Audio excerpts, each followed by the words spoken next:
La nouvelle ville de Diamniadio sort progressivement de terre. Le président sénégalais Macky Sall a procédé lundi 9 mai au lancement de la seconde génération d'infrastructures du pôle urbain. Les travaux d'un palais des sports avec son stade omnisport, un hôtel 5 étoiles et un parc des expositions viennent de démarrer. Ces édifices font partie d'une large gamme de projets qui vont façonner la nouvelle ville Carrefour. Une ville nouvelle, intégrée, sur la base de la mixité urbaine et sociale, regroupant ainsi des quartiers administratifs, des zones d'habitation mixtes, des zones industrielles, des universités et centres de recherche, une cité du savoir, des espaces d'affaires et des infrastructures sportives.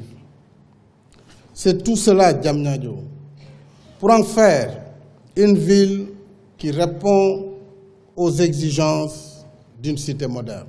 Le pôle urbain de Diamniadio se positionne pour le décongestionnement de Dakar, la capitale. Il va abriter plusieurs infrastructures publiques à l'image de l'université Amadou Mahtar Mbow et le ministère de l'enseignement supérieur dans la cité du savoir. L'État positionne aussi Diamniadio dans l'événementiel sous-régional. Ces trois infrastructures dont je viens de poser la première pierre vont renforcer les capacités de Dakar pour l'accueil d'événements de dimension internationale à la hauteur de villes événementielles à l'échelle africaine, voire internationale et mondiale.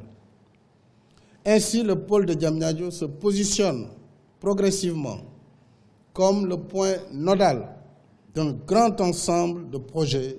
Les travaux du pôle urbain de Diamniadio ont été lancés depuis 2014. Le centre de conférence international Abdou Diouf, qui a abrité le dernier sommet de la francophonie, est l'une des premières réalisations du projet de nouvelle ville. À terme, Diamniadio va accueillir une zone industrielle, des habitations ainsi que des services publics comme des ministères.